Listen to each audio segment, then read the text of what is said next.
نحمده ونستعينه ونستغفره ونؤمن به ونتوكل عليه ونعوذ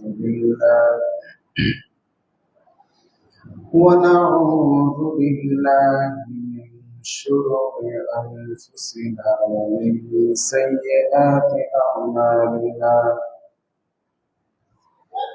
من يهده الله فلا مضل له ومن يضلله فلا هادي له. ونشهد أن لا إله إلا الله وحده لا شريك له. ونشهد أن سيدنا وسندنا وحبيبنا وحبيب ربنا وطبيبنا وطبيب قلوبنا ومولانا محمدا عبد الله ورسوله الذي أرسله بالحق بشيرا ونذيرا وداعيا إلى الله بإذنه وسراجا منيرا. أما بعد فقد قال الله تعالى في كلامه المجيد وفي فرقانه الحميد. أعوذ بالله من الشيطان الرجيم. بسم الله الرحمن الرحيم. يا أيها الناس إن وعد الله حق فلا تغرنكم الحياة الدنيا ولا يغرنكم بالله الغرور. إن الشيطان لكم عدو فاتخذوه عدوا إنما يدعو حزبه ليكونوا من أصحاب السعير.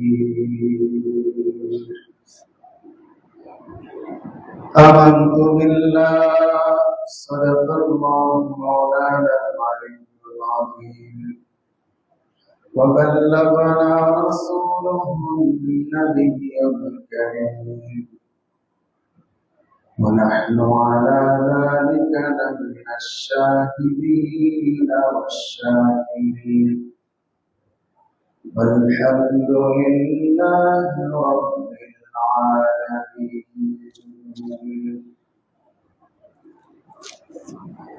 وقال تعالى في شان حبيبه إن الله وملائكته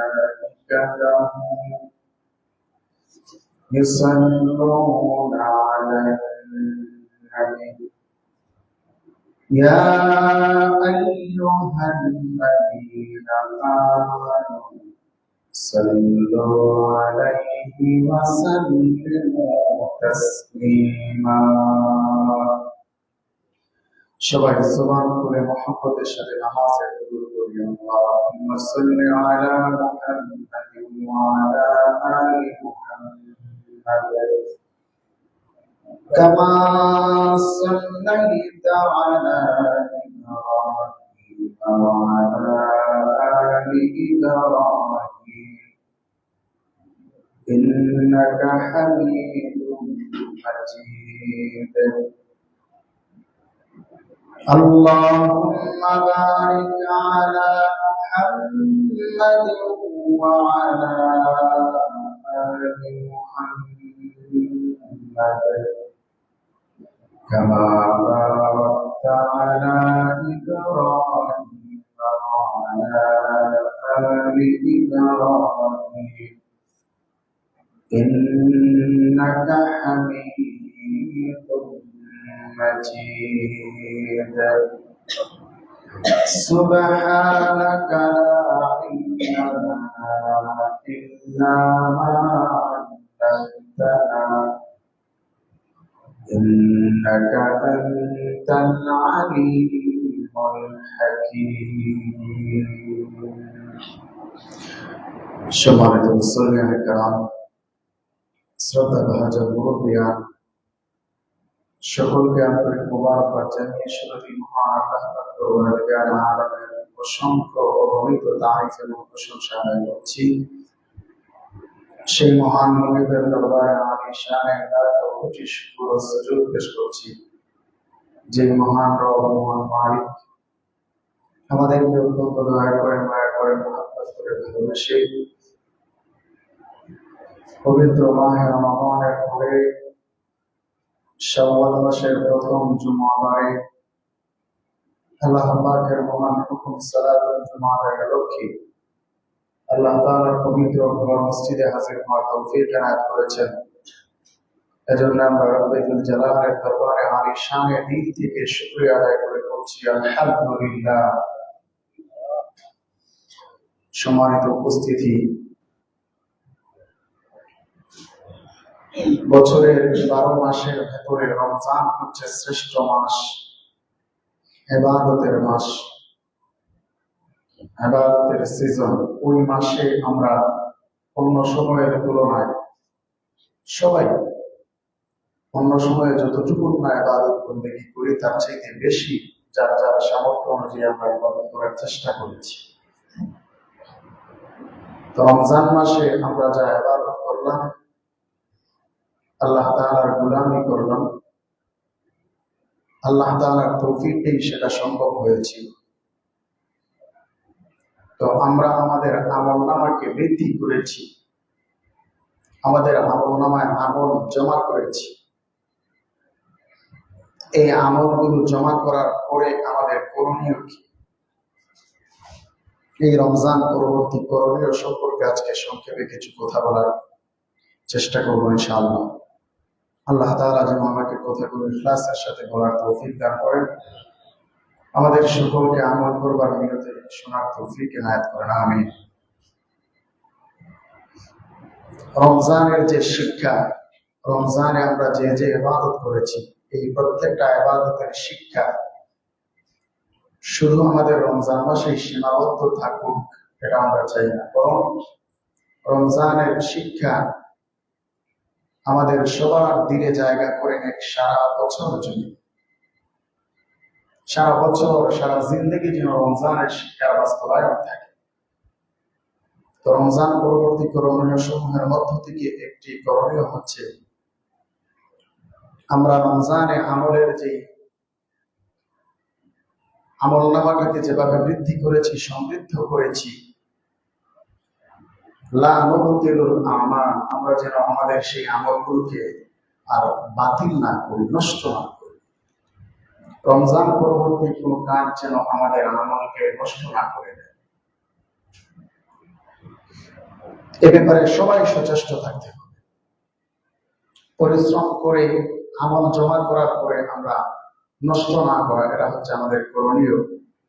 সূরাতুন নাহলে আল্লাহ তাআলা একটি উদাহরণ দিয়ে আমাদেরকে এই ব্যাপারে নসিহত করেছেন। সূরাতুন নাহলের ৯২ নম্বর আয়াত আল্লাহ তাআলা বলেছেন, ওয়ালা তাকুনু কাল্লাতী নাকাদাত গাজলাহা মিন বা'দি কুওয়াতিন আনকাসা, তোমরা হয়ো না সেই নারীর মতো, যেই নারী সে অনেক কষ্ট করে তার পাকানো সুতাকে শক্তভাবে পাকানোর পরে, সুতা দিয়ে রশি তৈরি করার পরে সেই সুতাটাকে নিজেই আবার টুকরো টুকরো করে ফেলে, এমন নারীর মতো হয় না। অর্থাৎ আল্লাহ তাআলা বোঝাতে চেয়েছেন তোমরা রমজান মাসে কষ্ট করে আমল করেছো, রমজান পরবর্তী কোনো কাজ যেন তোমাদের রমজানের সেই আমলগুলোকে নষ্ট না করে, এমন কোনো কাজ করা যাবে না। সূরা মুহাম্মাদের 33 নম্বর আয়াতে আল্লাহ তাআলা বলেছেন, ইয়া আইয়ুহাল্লাযীনা আমানু আতিউল্লাহ ওয়া আতিউর রাসূল ওয়া লা তুবতিলু আমালাকুম। আল্লাহ তাআলা বলেন, হে মুমিনগণ, তোমরা আল্লাহর আনুগত্য করো, রাসূলের আনুগত্য করো, ওয়ালা তুবতিলু আমালাকুম, তোমরা তোমাদের আমলসমূহকে নষ্ট করো না, বাতিল করো না। তাহলে আমল তো আমরা করেছি রমজানে, এই আমলগুলো যেন আমাদের নষ্ট হয়ে না যায় এ ব্যাপারে সচেষ্ট থাকতে হবে। এটা হচ্ছে প্রথম করণীয়, আমল জমা করে সেই আমলকে নষ্ট না করা। 2 নাম্বার হচ্ছে আমরা রমজানে ইবাদত বন্দেগী করতে পেরেছি, এটা আল্লাহ তাআলার রহমতের মাধ্যমে হয়েছে। আল্লাহ তাআলাই আমাদের দিলের ভেতরে ইবাদত বন্দেগীর প্রতি আগ্রহ ঢুকিয়ে দিয়েছেন। আল্লাহ তাআলাই আমলের প্রতি আমাদের হেদায়েত করেছেন, পথ প্রদর্শন করেছেন। তো এই হেদায়েত লাভ করার পরে আমরা যেন হেদায়েতের মোকাবেলায় আর পথভ্রষ্টতাকে গ্রহণ না করি, এ ব্যাপারে সচেষ্ট থাকতে হবে। আল্লাহ সুবহানাহু ওয়া তাআলা পবিত্র কোরআনে একটি ঘটনার উদ্ধৃতি দিয়েছেন, সূরাতুল আরাফের 175 নম্বর আয়াত। সেখানে বনী ইসরাঈলের পয়গম্বর মুসা আলাইহিস সালাতু ওয়াস সালামের সময়ে এক বুজুর্গের বর্ণনা আসছে, যে ব্যক্তি আল্লাহর ওলি ছিল, আল্লাহর কাছে এতটাই গ্রহণযোগ্য ব্যক্তি ছিল, আল্লাহ তাআলার কাছে সে যা দোয়া করত, যা চাইতো, আল্লাহ তাআলা সেটা কবুল করে নিতেন। মুস্তাজাবুদ দাওয়া ছিল, যার নাম ছিল তাফসীরে কিতাবাদিতে পাওয়া যায় বালআম ইবনে বাউর। মুসা আলাইহিস সালাতু ওয়াস সালামের সাথে যখন ওনার কওমের হয়ে উঠল না, তাদের সাথে এক পর্যায়ে একটা যুদ্ধের পরিস্থিতি তৈরি হলো, তখন মুসা আলাইহিস সালাতু ওয়াস সালামের বিরোধী পক্ষের যারা ছিল তারা ওই বুজুর্গ আল্লাহর ওলি, যিনি আল্লাহর কাছে দোয়া করলেই কবুল হয়ে যায়, বালআম ইবনে বাউরের কাছে গিয়ে আবেদন করলো যে আপনি আমাদের জন্য মুসা পয়গম্বরের বিরুদ্ধে বদদোয়া করুন, যাতে তিনি আমাদেরকে ধ্বংস করতে না পারেন, আমাদের সাথে পেরে না ওঠেন, এই ব্যাপারে আপনি দোয়া করুন। তিনি অস্বীকৃতি জানাবেন যে অসম্ভব, আমি তো ভালো বিষয়ে আল্লাহ তাআলার কাছে চাইলে দোয়া কবুল হয়, কিন্তু আমি এমন একটা খারাপ সিদ্ধান্তের ব্যাপারে আল্লাহ তাআলার কাছে দোয়া করতে পারি না, আবার সেটা সেই দোয়াটা একজন পয়গম্বরের বিরুদ্ধে যাবে। আমি যদি এমনটা করতে চাই, আমার জন্য হালাকতি, বরবাদি এবং ধ্বংস চলে আসবে, আল্লাহ তাআলা আমাকে ধ্বংস করে দেবেন, এটা আমি করতে পারবো না। তাফসীরের বিভিন্ন কিতাবাদিতে পাওয়া যায়, এক পর্যায়ে তারা ওই বুজুর্গের ওয়াইফের কাছে গেল, স্ত্রীর কাছে গিয়ে অনেক বড় অঙ্কের টাকার প্রলোভন দিল, বিভিন্ন ভাবে ওনাকে ফুসলিয়ে বদদোয়া করার জন্য রাজি করা। শেষ পর্যন্ত তিনি বদদোয়া করলেন, সেই বদদোয়া তো কবুল হলোই না, বরং ওই আল্লাহর ওলির নামটা ওলিদের খাতা থেকে কেটে দেয়া হলো, তার উপরে আযাব চলে আসলো। যেই জবান দিয়ে সে আল্লাহ তাআলার কাছে বদদোয়া করেছিল, ওই জিহ্বাটা তার নিচে নেমে আসলো, কুকুরের মতো জিহ্বাটা লম্বা হয়ে থাকতো। কোরআনে আসছে ফামাসালুহু কামাসালিল কালব, কুকুরের ন্যায় হয়ে গিয়েছে। এই বিষয়টা সূরাতুল আরাফ 175 নম্বর আয়াতে আল্লাহ তাআলা বলেছেন, ওয়াতলু আলাইহিম নাবা আল্লাযী আতাইনাহু আয়াতিনা, হে নবী আপনি আপনার উম্মতের সামনে ওই ব্যক্তির ঘটনার বর্ণনা, সংবাদ শুনিয়ে দিন, আতাইনাহু আয়াতিনা, যাকে আমি আমার নিদর্শন দিয়েছিলাম, দোয়া কবুল করার যোগ্যতা দিয়েছিলাম, যে দোয়া কবুল করলেই আমি কবুল করে নিতাম। ফানসালাফা মিনহা, সে তা থেকে দূরে সরে গেল, এই যোগ্যতা থেকে সে বিচ্ছিন্ন হয়ে গেল, সে খারাপ সিদ্ধান্তের ব্যাপারে আমার কাছে বদদোয়া করতে আরম্ভ করলো। ফাআতবাআহু শাইতান, শয়তান তার পদাঙ্ক অনুসরণ করলো। ফাকানা মিনাল গাওয়িন, অবশেষে সে পথভ্রষ্ট বিভ্রান্তদের অন্তর্ভুক্ত হয়ে। তাহলে আল্লাহ তাআলা রমজানে আমাদেরকে ইবাদতের তৌফিক দিয়েছেন, এটা আল্লাহর পক্ষ থেকে রহমত এবং হিদায়াত। এই হিদায়াত পাওয়ার পরে পরবর্তী সময়ে আমরা যেন আর গুমরাহির পথকে ইখতিয়ার না করি, পথভ্রষ্টতার পথে যেন না যাই। 3 নাম্বার করণীয় হচ্ছে আল ইহতিরাসু মিনাশ শাইতান। শয়তান আমাদের চিরশত্রু, চিরদুশমন, প্রকাশ্য শত্রু। শয়তানের ব্যাপারে আমরা সতর্ক থাকতে হবে, শয়তানের ব্যাপারে সর্বদা চৌকান্না থাকতে হবে। শয়তান মানুষকে সবসময় জাহান্নামের আগুনের দিকে ডাকে, জাহান্নামের পথে নিয়ে যেতে চায়, তার পদাঙ্ক অনুসরণ করা যাবে না।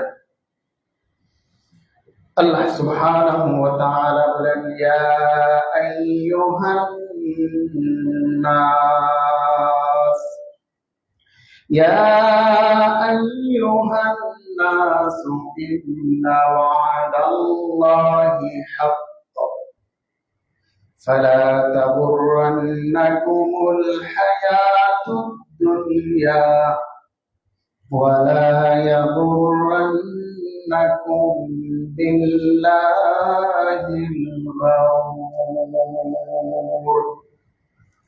হে মানব সকল, ইন্না ওয়া'দাল্লাহি হক, নিঃসন্দেহে আল্লাহ তাআলার ওয়াদা সত্য। ফালা তাগুররান্নাকুমুল হায়াতুদ দুনিয়া, দুনিয়ার জিন্দেগি যেন তোমাদেরকে ধোঁকায় না ফেলে।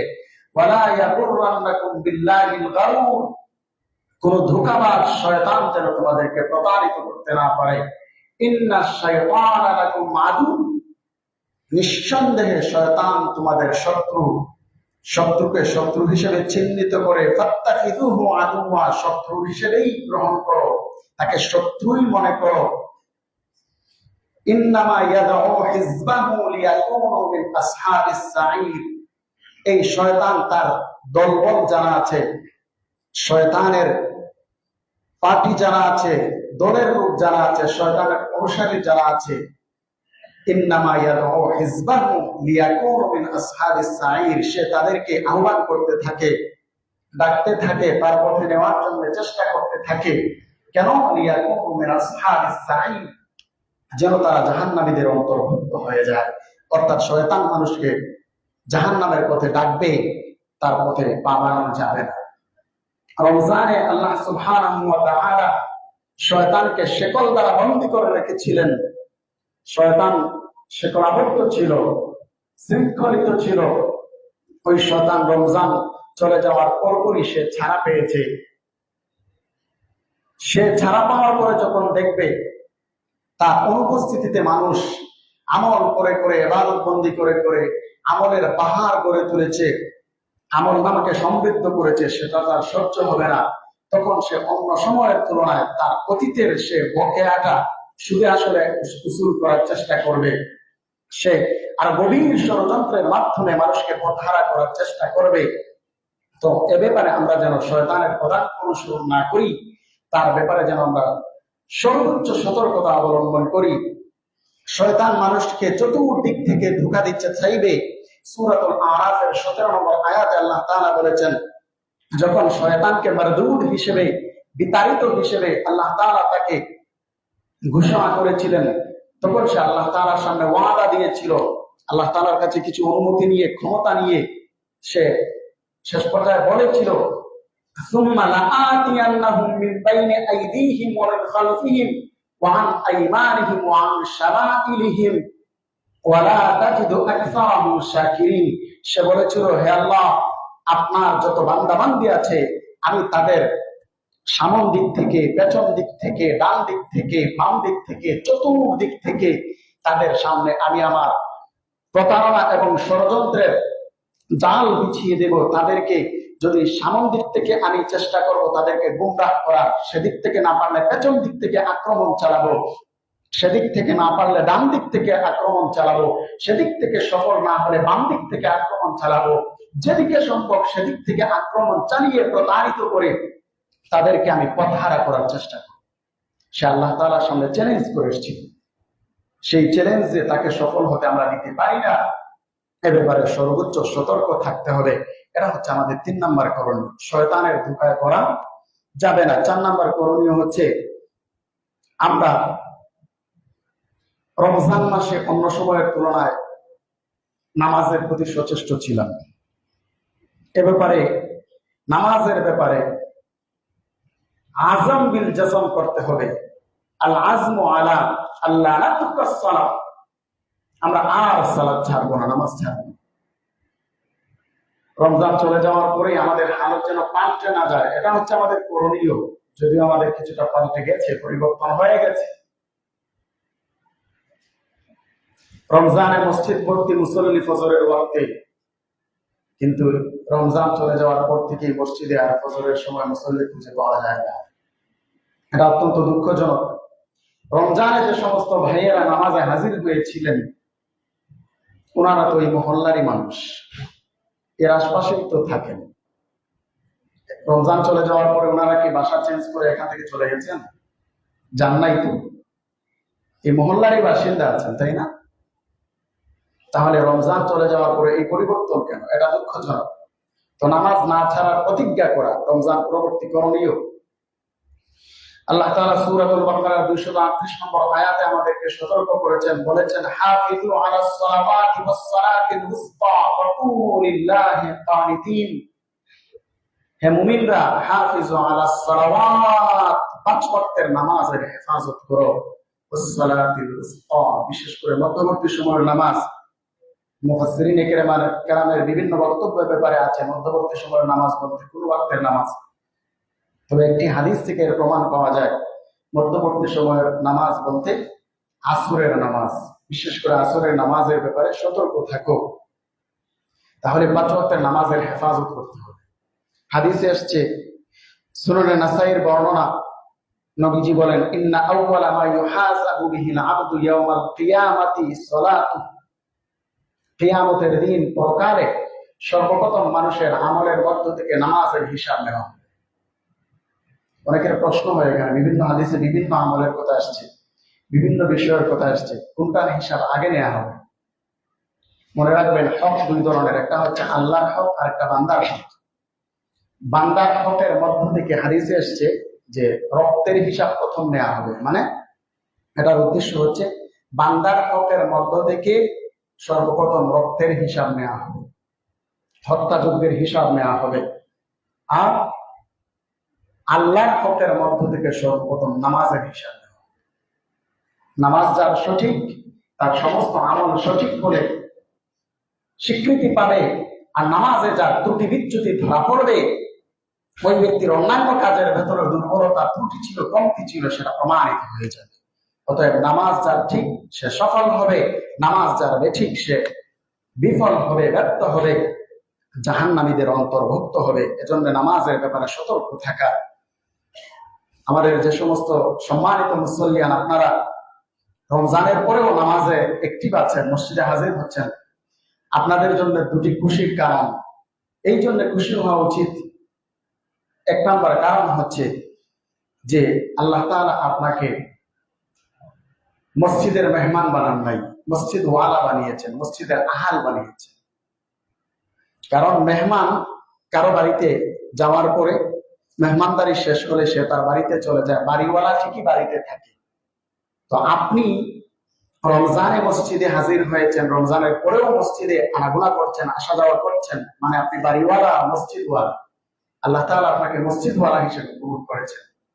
আরেকটা বিষয় হচ্ছে, যারা রমজান চলে যাওয়ার পরে নামাজের ব্যাপারে গাফিল হয়ে যায়, তাদের ব্যাপারে ইমাম আহমদ বিন হাম্বল রাহমাতুল্লাহ আলাইহির একটি কথা আছে, যারা রমজানে খুব ইবাদত করে, রমজান চলে যাওয়ার পরে সমস্ত ইবাদতের কোনো খবর থাকে না, তারা রমজানের ইবাদত করে। আর যারা রমজান চলে যাওয়ার পরেও ইবাদত ছাড়ে না, তারা রমজানের ইবাদত করে না, বরং তারা রমজানের রব আল্লাহ তাআলার গোলামি করে। তাহলে আপনি রমজানের পরেও মসজিদে আসছেন, এর মানে হচ্ছে আপনি রমজানের গোলাম নন, বরং রমজানের রব আল্লাহর গোলাম। সুবহানাল্লাহ। এজন্য মসজিদ ছাড়া যাবে না, নামাজ ছাড়া যাবে না। 5 নম্বর করণীয়, আল্লাহ ইউহজারাল কোরআন বাল আইয়ুতলাহ, কোরআনকে পরিত্যাগ করা যাবে না, কোরআনকে ধরে রাখতে হবে। কোরআন নাজিলের মাস রমজান মাসে কত তিলাওয়াত করলাম, খতম করলাম, কত দোয়ার প্রস্তাব আসলো যে হুজুর আমি খতম শেষ করেছি, আমার জন্য দোয়া করবেন। অনেকে ফোনে দোয়া চেয়েছে। এতে বোঝা গেল অনেকেই তেলাওয়াতে খুব বেশি আগ্রহী ছিলেন, অগ্রগামী ছিলেন। রমজান চলে যাওয়ার পরে আমরা কোরআন যেন পরিত্যাগ না করি। যারা কোরআনকে ছেড়ে দেবে তাদের ব্যাপারে রাসূল সাল্লাল্লাহু আলাইহি ওয়াসাল্লাম আল্লাহ তাবারক ওয়া তাআলার দরবারে নালিশ দায়ের করবেন। সূরাতুল ফুরকানের 30 নম্বর আয়াত এসেছে, وقال الرسول يا رب إن قوم اتخذوا هذا القرآن مهجورا।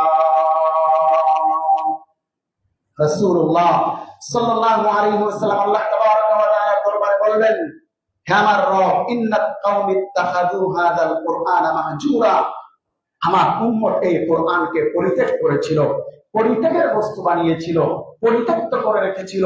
কোরআন শুধু তাকের উপরে, সেলফের উপরে ছিল, বস্তনের ভেতরে ছিল। কোরআন করে তিলাওয়াত করে নাই, আমাকে দেখেও নাই আমার ভেতরে কি আছে। কোরআনের অভিযোগ আছে, রাসূল সাল্লাল্লাহু আলাইহি ওয়াসাল্লাম উম্মতের ব্যাপারে কোরআনের বিষয়ে অভিযোগ দায়ের করে। আবার কোরআন আমার পক্ষে সুপারিশকারীও হবে যদি আমি কোরআনকে জীবনে বাস্তবায়ন করি। মোহতারাম হাজিরিন, আল্লাহ সুবহানাহু ওয়া তাআলা আপনাকে ভালোবাসেন কিনা অনেকগুলো আলামত আছে। এর মাঝে বিশেষ দুটি আলামত হচ্ছে যে আপনি যদি নিয়মিত নামাজ আদায় করেন, নিয়মিত কোরআন তেলাওয়াত করেন, এতে প্রমাণ হবে আল্লাহ তাআলার ভালোবাসার পাত্র হিসেবে আপনি আছেন। নামাজের ব্যাপারে একটি কথা বলা হয়, আসসালাতু মিরাজুল মুমিনিন, নামাজ মুমিনের মেরাজ। এই কথাটা সঠিক নয়, মানে এই ইবাদতটুকু সঠিক নয়, এটা হাদিস নয়, কিন্তু তার ভাবার্থ সঠিক। নামাজ মুমিনের মেরাজ, নামাজ আল্লাহর সাথে সাক্ষাৎ। রাসূল সাল্লাল্লাহু আলাইহি ওয়াসাল্লাম বলেছেন, আকরাবু মা ইয়াকুনুল আবদু মির রাব্বিহি ওয়া হুয়া সাজিদ, বান্দা তার রবের সবচেয়ে নিকটবর্তী হয় যখন বান্দা সিজদায় লুটিয়ে পড়ে, সিজদা অবস্থায়। তাহলে নামাজ আল্লাহর সাথে সাক্ষাৎ। আর কেউ কাউকে, বড় পর্যায়ের কেউ কাউকে তার সাক্ষাতের অনুমতি দেয় কখন? যখন তাকে ভালোবাসে। ঠিক তেমনি ভাবে কোরআন, এটা কালামুল্লাহ, আল্লাহর কালাম। আমি কোরআন যখন তিলাওয়াত করি, এই মন মানসিকতা রেখে তিলাওয়াত করা উচিত যে আমি আল্লাহ তাআলার সাথে কথা বলছি। কালাম মানে আল্লাহ তাআলা এগুলো আমাকে বলছেন, আমি তিলাওয়াত করছি, মানে আল্লাহর সাথে আমার কথা হচ্ছে। সুবহানাল্লাহ। তাহলে আল্লাহ তাআলা কখন আপনাকে কোরআনের কাছে আসা, কোরআনের মাধ্যমে তার সাথে কানেক্টেড হওয়ার, কথা বলার সুযোগ তৈরি করে দেবেন? যখন তিনি আপনাকে ভালোবাসবেন, মহব্বত করবেন। তাহলে নামাজ ধরা, কোরআন ধরা, এটা আল্লাহ তাআলার মহব্বতের পাত্র হওয়ার আলামত। এজন্য নামাজ ছাড়া যাবে না, কোরআন পরিত্যাগ করা যাবে না। কোরআন নিয়ে ব্যস্ত থাকতে হবে, কোরআন অনুযায়ী জিন্দেগি যাপন করতে হবে। মুহতারাম হাজিরিন, একজন আরবি শায়েখ চমৎকার একটি কথা বলেছিলেন, এটা আমি আরো অনেক সময় আপনাদের সামনে হয়তো রিপিট করেছি। অত্যন্ত চমৎকার কথা। তিনি বলেন, আস-সাওমু লা ইনতাহা, রোজা তো শেষ হয় না। রমজানের ফরজ রোজা গেছে, শাওয়ালের 6 রোজা আছে, অন্যান্য মাসে মাসে নফল রোজা আছে, সোম বৃহস্পতিবারের রোজা আছে, 13, 14, 15 তারিখের আইয়ামে রিজের রোজা আছে। নফল রোজা শেষ হয় না। মুহররমের রোজা আছে, শাবানের রোজা আছে। ওয়াল কোরআন লা ইউহজার, কোরআন শুধু রমজানেই ধরার বিষয় নয়, রমজান চলে যাওয়ার পরে পরিত্যাগ করবো এটা এমন নয়। ওয়াল মাসজিদু লা ইউতরাক, মসজিদ পরিত্যাগ করার জায়গা নয়, মসজিদ হবে মুমিনের আসল জায়গা। আরবিতে একটি কথা আছে, মসজিদে আসলে মুমিনরা শান্তি পায় যেভাবে পানিতে মাছ শান্তি পায়, আর মাছটাকে ডাঙ্গায় তুললে যেভাবে অশান্ত হয়ে যায়, মসজিদের বাহিরে গেলেই মুমিন অশান্ত হয়ে যাবে, মুমিনের ভেতরে বেচাইনি তৈরি হয়ে যাবে, হতাশা তৈরি হবে, আবার কখন আজান হবে আর আমি মসজিদে হাজির হব। এজন্য মসজিদ ছাড়া যাবে না। এরপর তিনি বলেন, ও আবুদা রাব্বাকা হাত্তা ইয়াতিয়াকাল ইয়াকিন, তুমি তোমার রবের ইবাদত করো মৃত্যু পর্যন্ত। শেষের কথাটা আমার অত্যন্ত প্রিয় এবং পছন্দের একটা কথা। তিনি বলেন, কুন রাব্বানিয়া ওয়ালা তাকুন রমজানিয়া, তুমি রব ওয়ালা হও, আল্লাহ ওয়ালা হও, রমজান ওয়ালা হও, যেটা আমি একটু আগেও বলেছি। আমরা যেন রমজানের গোলাম না হই, আমরা যেন রমজানের আল্লাহর গোলাম হতে পারি। রমজান চলে যাওয়ার পরে সতর্ক থাকতে হবে। 6 নাম্বার করণীয় কাসরাতু যিকরিল্লাহি তাবারাকা ওয়া তাআলা, বেশি বেশি আল্লাহ তাবারাকা ওয়া তাআলার জিকির করা। আল্লাহ তাআলা বলেন, ইয়া আইয়ুহাল্লাযীনা আমানু যিকুরুল্লাহা যিকরান কাসীরা, বেশি বেশি আপনি আল্লাহকে স্মরণ করো। মুহতারাম হাজিরিন, আল্লাহর স্মরণ এটা আমার দিল তাজা থাকার প্রমাণ, আমি যে জীবন্ত এটার প্রমাণ। নবীজি হাদিসে বলেছেন, মাসালুল্লাযী ইয়াযকুরু রাব্বাহু ওয়াল্লাযী লা ইয়াযকুরু রাব্বাহু মাসালুল হাইয়্যি ওয়াল মাইয়্যিত, যে ব্যক্তি আল্লাহকে স্মরণ করে সে জীবন্ত, যে ব্যক্তি আল্লাহকে স্মরণ করে না সে মৃত প্রায়। এজন্য আমার দিল জিন্দা কিনা আমি বুঝবো যখন আল্লাহর স্মরণ আমার দিলে থাকবে। মুহতারাম হাজিরিন, হাসরের ময়দানে পরকালে জান্নাতে যাওয়ার পরে মানুষ সবচেয়ে বেশি আফসোস করবে ওই মুহূর্ত আর ওই সময়গুলোর জন্য, যে মুহূর্তগুলো আল্লাহর জিকির ব্যতীত অতিবাহিত হয়েছে। এজন্য আল্লাহর জিকির গুরুত্বপূর্ণ ইবাদত, আল্লাহকে স্মরণ থেকে মুছে ফেলা যাবে না। যেখানেই থাকি, যে অবস্থায় থাকি, আল্লাহর স্মরণ যেন আমার দিলে এবং জবানে জারি থাকে। 7 নাম্বার সুহবাতুস সাদিকিন, সত্যবাদীদের সংস্রব অবলম্বন করা। আল্লাহ তাআলা বলেছেন, ইয়া আইয়ুহাল্লাযীনা আমানুত্তাকুল্লাহ ওয়া কুনু মাআস সাদিকিন। আমরা তো আমল করেছি, কিন্তু আমলওয়ালাদের সুহবত ছাড়া আমলগুলো ধরে রাখা সম্ভব নয়। এটা আমরা অনেকে বুঝি না। আল্লাহওয়ালাদের সুহবতের মাধ্যমে আমলের আগ্রহ এবং জজবা তৈরি হয়। আপনি ভালো মানুষের সাথে চলবেন, ভালো পথে চলার জন্য আপনার ভেতরে স্পৃহা জাগ্রত হবে, ভালো পথে চলতে মন চাইবে। খারাপ বন্ধুর সংস্রবে থাকবেন, আপনিও তার সাথে সাথে খারাপ হয়ে যাবেন। এজন্য আল্লাহওয়ালাদের সুহবত, আল্লাহ তাআলা বলেন, হে মুমিনগণ তাকওয়া অবলম্বন করো এবং মুত্তাকিদের সাথী হও, সত্যবাদীদের সঙ্গী হও, সত্যবাদীদের সুহবতে থাকো।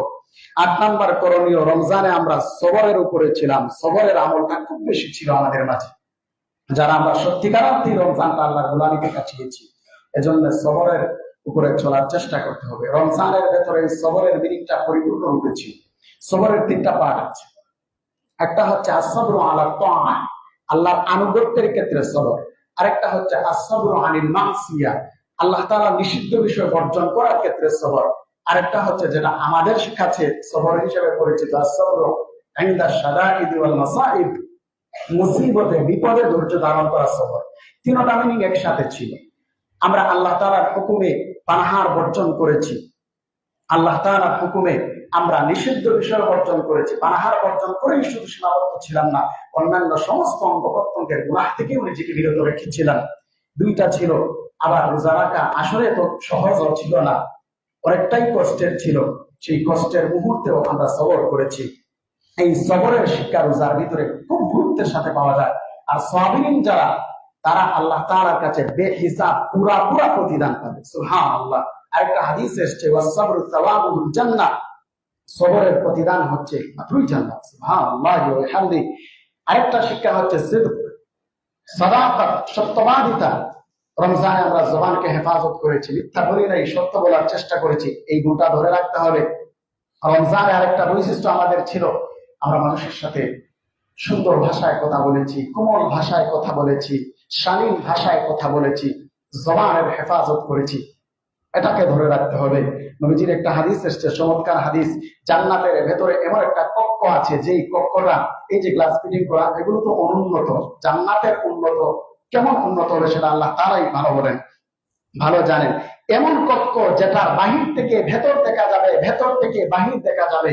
সাহাবী প্রশ্ন করলেন, ইয়া রাসূলুল্লাহ, ওই কক্ষটা, ওই কামরাটা, ওই বালাখানাটা কাদের জন্য? নবীজি বললেন, লিমান আতাবাল কালাম, যে মানুষের সাথে নরম ভাষায় কথা বলে। সুবহানাল্লাহ। ওয়া আতামাত তাআম, মানুষকে খাদ্য খাওয়ায়। ওয়া আফশাস সালাম, মানুষকে সালাম দেয়। এবং ওয়াবাতা কাইমান ওয়ান নাসু নিয়াম, রাত্রিবেলা তাহাজ্জুদের নামাজ দাঁড়িয়ে দাঁড়িয়ে আদায় করে যখন মানুষ ঘুমিয়ে থাকে। প্রথম গুণ মান আতাবাল কালাম, যে নরম ভাষায় মানুষের কথা বলে, মানুষের সাথে কথা বলে। আরেকটা বৈশিষ্ট্য ছিল দানশীলতা। আমাদের অনেক কঠিন মুহূর্ত আসে, সংকীর্ণতা চলে আসে। আপনি যদি সহজে ওই সংকীর্ণ অবস্থা থেকে, মুসিবত থেকে উদ্ধার পেতে চান, তাহলে আপনি সাদকা করবেন। সহজে আপনি ওই পথ থেকে উদ্ধার হয়ে আসবেন। সূরাতুল লাইল আল্লাহ তাআলা বলেছেন, ফাআম্মা মান আ'তা ওয়াত্তাকা, যে ব্যক্তি আল্লাহর রাস্তায় দান করে, ওয়াত্তাকা তাকওয়া অবলম্বন করে, ওয়াসাদ্দাকা বিল হুসনা এবং সত্যকে উত্তমকে সত্যায়ন করে গ্রহণ করে, ফাসানুয়াসসিরুহু লিল ইউসরা তার সহজ বিষয়কে আমি আরো সহজ করে দিই, অর্থাৎ তার সহজ পথ আমি খুলে দিই। সুবহানাল্লাহ। সদকার মাধ্যমে আল্লাহ তাআলা সহজ পথ খুলে দেন। মুহতারাম হাজিরিন, এবং যে কোনো বিষয়ে আমাদের রমজানের শিক্ষা ছিল প্রবল ইচ্ছা শক্তি ছাড়া রমজানের রোজা রাখা সম্ভব ছিল না। আমরা এই বৈশিষ্ট্যগুলো ধরে রাখতে হবে। সর্বশেষে যে কথাটা বলতে চাই সেটা হচ্ছে, শাওয়ালের 6 রোজার কথা বলেছি, এটা রাখবেন, রাখার চেষ্টা করবেন। যারা রাখতেছেন আল্লাহ তাআলা কবুল করুন। রমজানের পরে 6 রোজা রাখলে পুরা বছর ইবাদতের সওয়াব পাওয়া যায়। মুহতারাম হাজিরিন, যেই আমলগুলোর কথা বললাম 1 মিনিটে আমি রিপিট করছি আবার, এই কথাগুলো স্মরণ রাখবেন সারা বছরের জন্য। রমজানের শিক্ষা মেসেজ 1 নাম্বার, আমরা যা আমল করেছি আমলগুলো যেন আমার কোনো কারণে, কোনো কাজের কারণে নষ্ট না হয়, আমলকে বিনষ্ট না করা। আমরা হেদায়েত প্রাপ্ত ছিলাম, রমজানে আমল করেছি আল্লাহর রহমতের মাধ্যমে, হেদায়েত পাওয়ার পরে যেন আর গুনাহের পথ অবলম্বন না করি। 3 নাম্বার, শয়তান থেকে সতর্ক থাকা। 4 নাম্বার, নামাজ না ছাড়ার প্রতিজ্ঞা করা। 5 নাম্বার, কোরআন পরিত্যাগ না করা এবং নিয়মিত অল্প অল্প করে কোরআন তিলাওয়াত করা। 6 নাম্বার, বেশি বেশি আল্লাহর জিকির করা। 7 নাম্বার, সত্যবাদীদের সংস্রব অবলম্বন করা। 8 নাম্বার, সবরের গুণ অবলম্বন করা। 9 নাম্বার, সিদক এবং সত্যবাদিতা জীবনে বাস্তবায়ন করা। 10 নাম্বার, মানুষের সাথে সুন্দর ভাষায় কথা বলা, সুন্দর আচরণ করা। 11 নাম্বার, দানশীল হওয়া। 12 নাম্বার, যে কোনো কাজে প্রবল ইচ্ছা শক্তি এবং হিম্মত দিলে রাখা। 13 নাম্বার, শাওয়ালের 6টি রোজাকে আমরা পালন করার চেষ্টা করা। আরো কিছু কথা যেটা বলার সুযোগ হয়, রমজানের আমল এবং তাকওয়ার যে চর্চা ছিল সেটা নিয়মিত রমজানের পরে অব্যাহত থাকা। 15 নম্বর, ইবাদত কবুল হলো কিনা এ ব্যাপারে ভয় দিলে জাগ্রত রাখা। ইবাদত করার পরে দিলের ভেতরে আত্মপরিমাণা, এটা আমলকে নষ্ট করে। জানি বহুত বড় আল্লাহ ওয়ালা হয়ে গেছি, এই মনোভাব দিলে আনা যাবে না।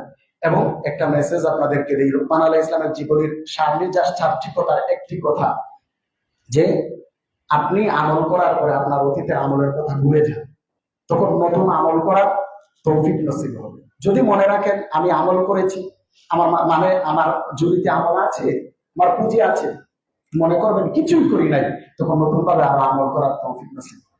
আল্লাহ তাআলা তৌফিক দান করুন। আমিন ওয়া আখিরু দাওয়ানা আলহামদুলিল্লাহ।